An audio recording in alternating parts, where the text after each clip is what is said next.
I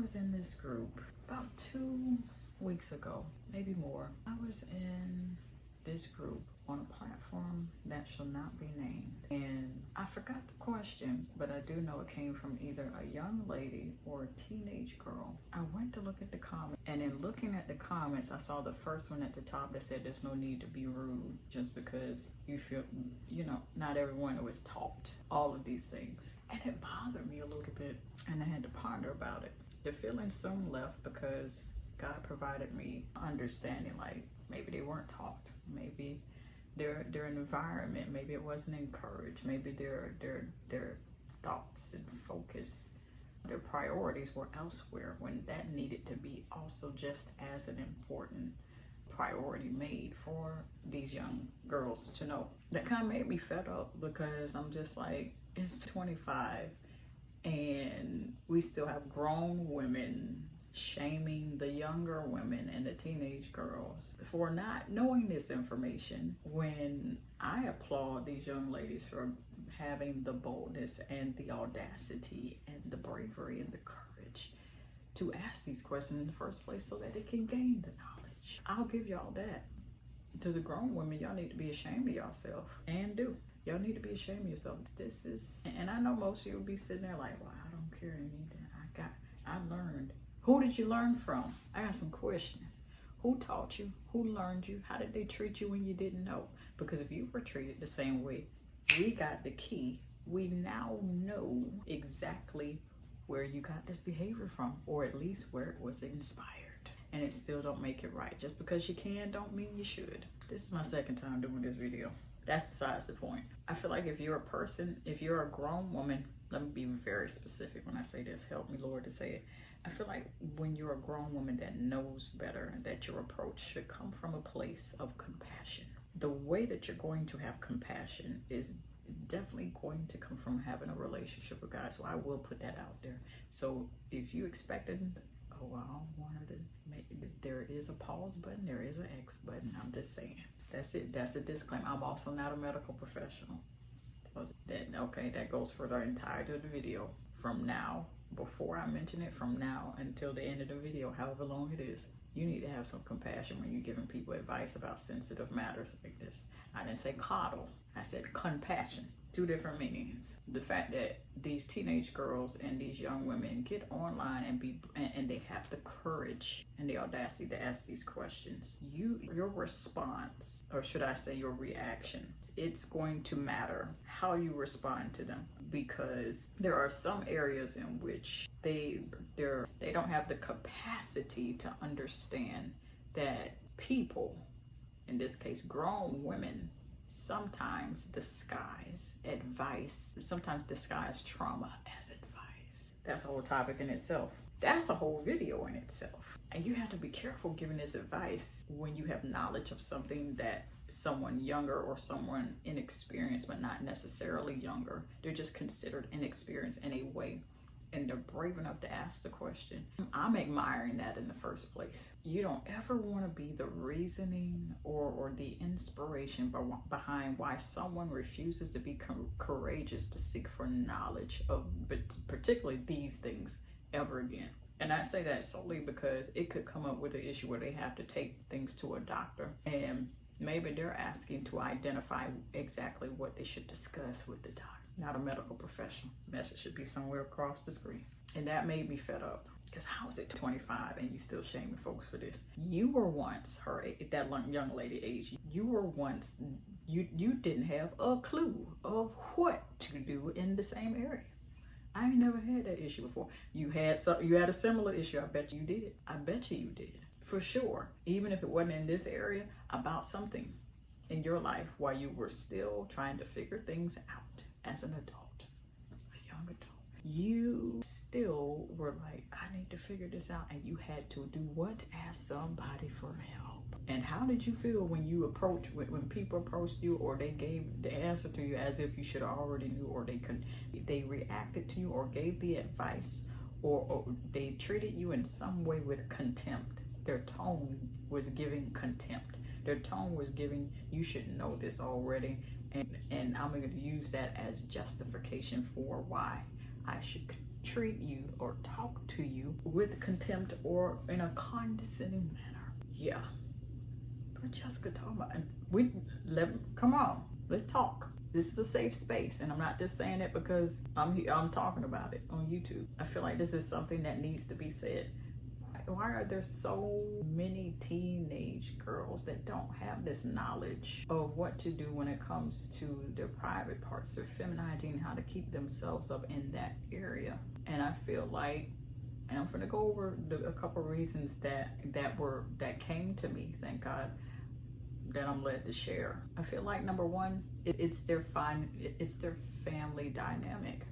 Maybe they treat it as a taboo subject. Maybe they have overly comedic undertones, using slang terms, very derogatory terms for whenever they approach the subject. So it makes the young lady, it makes them feel uncomfortable. You can have your slang, you can have those derogatory terms, but what you need to do, you need to become a person. I don't care what role you hold in the family. This young lady need to feel like, okay, you know what, you got my back. If I send you to the store, you'll know what to get. If I'm talking about this, you'll at least know, okay, I need this or that, or you see what I'm saying? Maybe not necessarily to a point, because I realize I have single fathers watching my channel too. Maybe I feel like you should advocate for your teenage daughter in this area, because she only get one set of this, of all her private parts. She needs to know how to take care of. She needs to know and to be able to just look at something and be like, that ain't right, I'm going to see the doctor, or that ain't right, I need to eat better, or that ain't right, I need to drink more water. You see what I'm saying? And just know. And I feel like when people go out of their way, grown women go out of their way to shame these young women, that you need to take a break from social media. Because what side of the bed did you wake up on? Why is you so angry? Why are you so angry, madam? What are the circumstances in which you were placed in that robbed you of, that you felt robbed you of your dignity, that you felt robbed you of your courage, that now you feel the need to rob the courage from this young woman that is still trying to figure life out when it comes to this particular subject? What are the circumstances? Figure that out. I don't know how to figure it out. There's all kinds of free resources. Go and get some assistance. I'm not being funny when I say that. Get some assistance. Find yourself a good Bible-believing church. I'm not being funny. I'm being very serious. That's why I'm talking at this level, because I'm telling you this because I love you. Why are we doing this? Why are we gathering together? And this is just one area that I see it in. I also see it in the arena of culinary skills. Baby, that's a whole nother video I got to do. If it ever sees the light of day. But right now we talking about keeping yourself up. Why are we joining it? Why are grown women, folks, parental figures, relatives, why at your grown age are you joining? I'm not saying we, because I'm not signing up for that. I don't do that. I work hard to make sure I don't be laughing and kiki. Nope. And God convict me if it even look like I'm about to start. Why are grown women adopting the mindset of shame them in order for them to learn? That don't work. I've seen people say, bring back shame. How about bring back education? How about bring back conviction? Conviction, we're gonna look it up. And I didn't get this looking up definitions of stuff. I didn't get this by myself, so I'm gonna put that in the description where I got that concept from, because I believe in giving credit and honor to whom the credit and honor is due. Conviction, you don't want a person to be shamed. You want a person to be convicted. Conviction is what brings about change. You want a person to be convicted to change. And I feel like grown women in this area, and when I say grown women, if the shoe don't fit, don't worry about it. Don't wear it. Don't get caught up feeling offended. Now, if you do get offended, that you may need to sit back and pause this video and be like, maybe I've made fun of folks for that type of stuff before. Okay, but if the shoe don't fit, leave it alone. I'm gonna look for the definition of conviction. So the the definition of conviction, we're gonna lead with the Merriam-Webster definition: a strong persuasion or belief. You know, I'm gonna look up the biblical definition of conviction, and I'll edit out all this silence. So here we go. The biblical definition of conviction is to determine the truth of a charge against one, to prove or to find guilty of a crime charged. These are multiple definitions, but these are multiple definitions of me looking them up biblically. To determine or decide to be guilty, as by the verdict of a jury, confession, or other legal decision. Conviction is meant for change. Now, I'm going to look up the definition of shame. Merriam-Webster. You know what? No, I'm going to just stick to all the biblical definition. That's what it would do. An inner feeling of guilt, disgrace, or humiliation that results from sin, failure, or a degraded state, often leading to exposure and hiding. So when folks say, bring back shame, it ain't never sat well with me. Never will. You want a person to be convicted because conviction brings about change, not shame. Shame also makes me think about condemnation. We're going to look up that. We might as well look up condemnation. And I wasn't trying to turn this into a Bible study, but hey, I'm on God's itinerary. All right. The act of declaring someone guilty and worthy of punishment for violating God's laws or standards of righteousness. That's the biblical definition. And then the standard definition, the standard definition of condemnation is the expression of very strong disapproval, censure, U-R-E. Merriam-Webster definition is the act of judicially condemning, the state of being condemned, a reason for condemning. And like I said, I'll put the this concept of looking up definition for words. I ain't taking credit for it.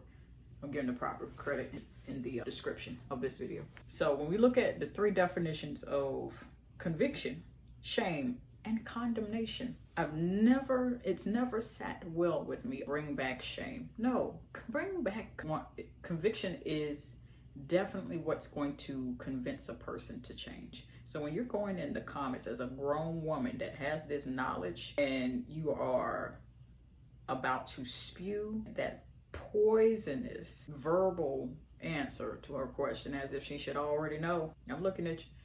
Your aim should be to pull back and like, you know what, I just want her to feel, I want this young, your heart. I would rather your young lady feel convicted to change so that she could be better but I would also want her to feel empowered to know that I was courageous to ask for information, but I don't feel ashamed because I felt like I needed to ask for it. When you aim to shame a person, I just want you to think about it. You don't have to put in the comments. You can put in the comments you want to. Just, hey, be respectful now. When has shaming a person ever worked and gotten them to change? Only in a toxic mindset. I know what you probably think. Yeah, I shame so and they show God together. But even if you felt like it worked, is they even comfortable coming to you with anything ever again after that? I'll wait. It's quiet in here. I ain't here to rain out the door. You see how quiet it is? Yeah, it's quiet. You want to aim for conviction and come from a heart of compassion when dealing with these subjects. I did not say coddling. Conviction and compassion. And where are you going to get the approach of conviction? Where are you going to get the approach of compassion? You're going to get it from God. Seek ye the kingdom of God.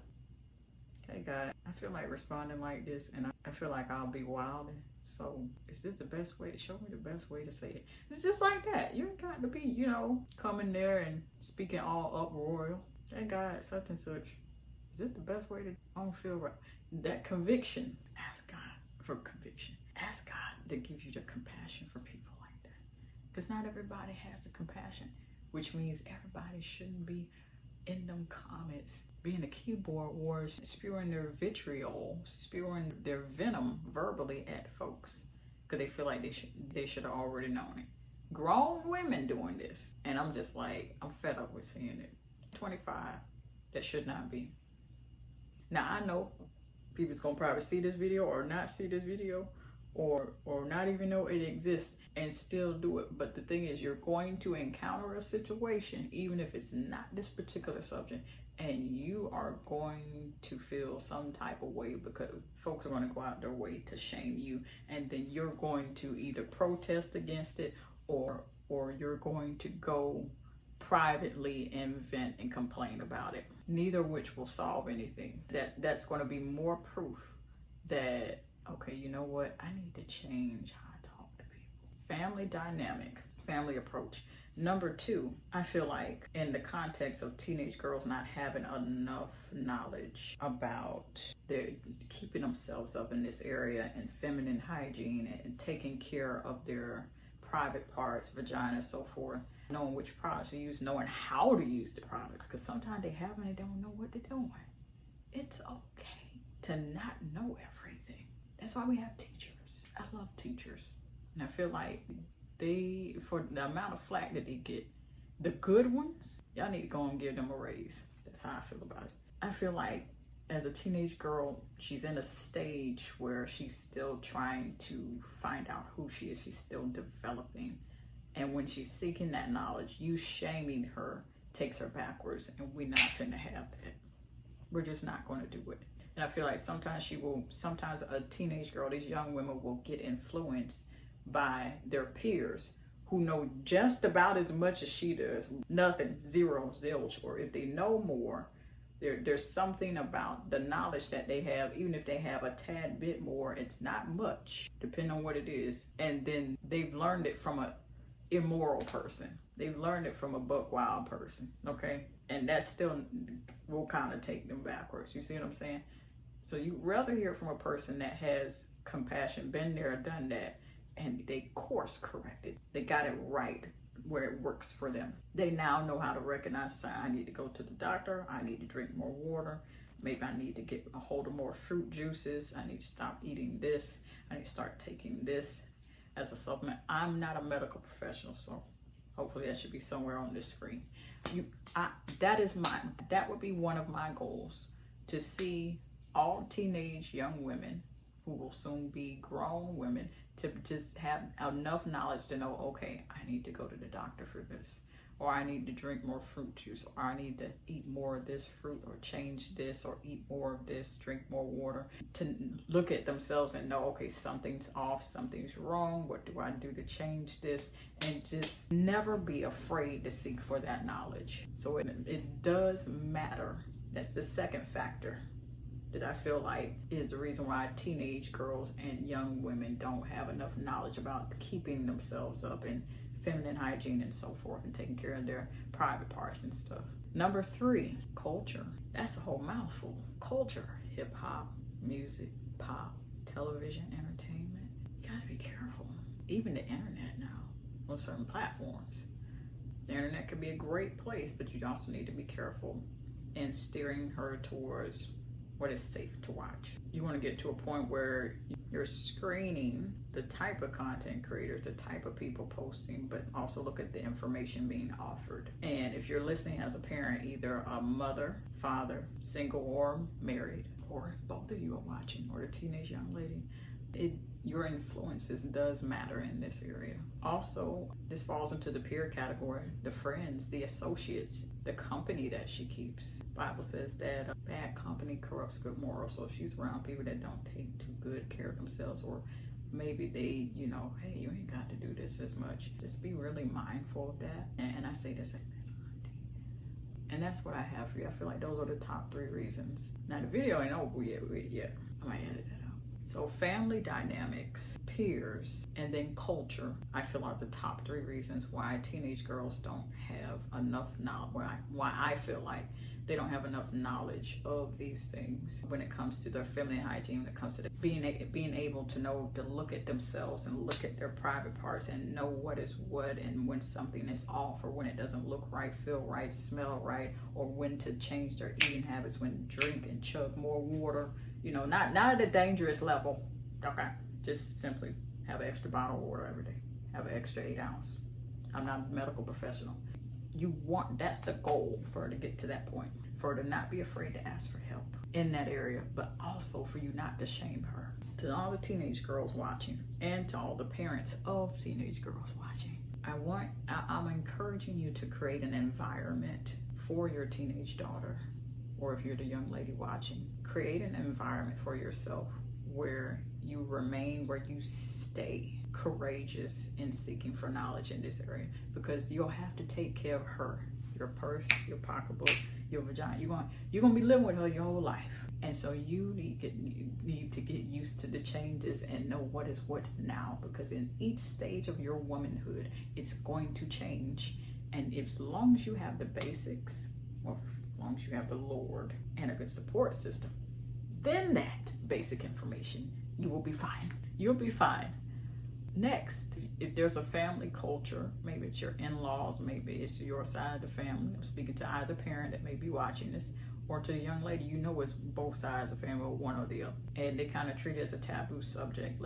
Make it a normal thing, a thing of normalcy, maybe a girls' night at home, or make it a thing where it's normal to speak about these things. You want to create a safe space for your daughter, your teenage daughter, these young women to just be like, hey, where they can just sit down, got their cup of tea, their hot chocolate. It's getting to be fall time, got their pumpkin spice muffin. Hey, you know what?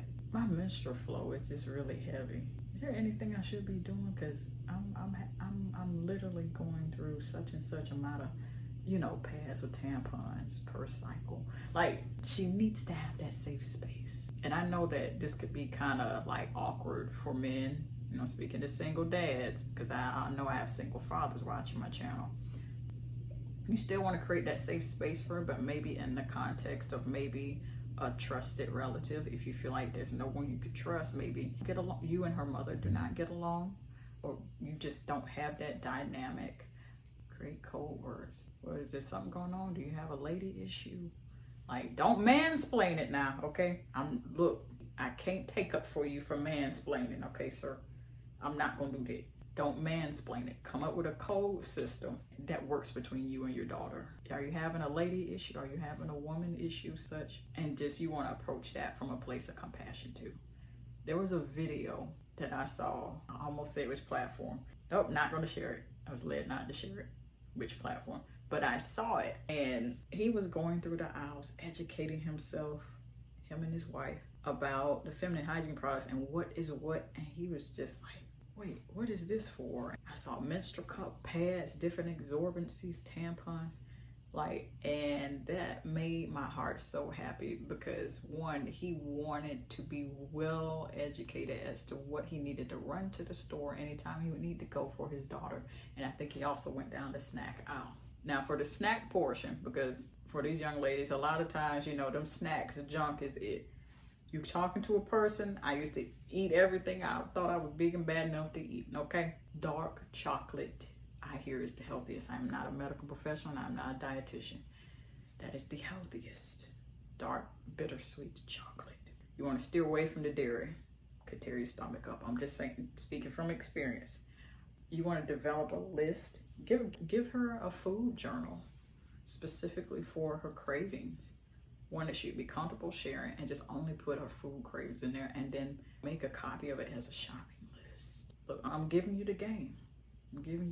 There's no reason for me to gatekeep, because I had to learn this stuff. If she has an issue with chocolate, gummy candies, particularly 100% fruit juice, made with 100% fruit. Crackers, baked. Try not to get them rich crackers. I know they taste good. You talk to someone that had a lot of them. Aim for baked chips. More iron. More foods high in iron. Drink a lot of water. Try to steer her away from a lot of soda unless it's ginger ale and it's dealing with nausea and cramps. Fenugreek and wild yam. Run it by your doctor. I've heard taking that helps minimize the cramps to almost nothing. And I've done a video about that before. If you don't remember anything else, empower your daughter. Empower your daughter to always be courageous, to seek knowledge about these things. 2, create a supportive environment. Get involved so that you know what to buy, what is what, or when she's signaling that something is wrong, and then she'll be able to thrive. Now, if you missed something, I'm gonna need you to rewind it back. I'm telling you this because I love you. When I think about love, it's one of the bravest things that you can do.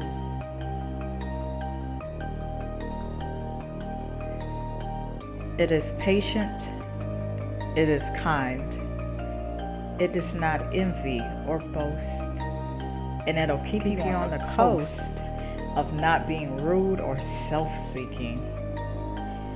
Nor is it easily angered or seething mad. And it keeps no records of wrongs. It has no pleasure in evil, but it rejoices in the truth. And most of all,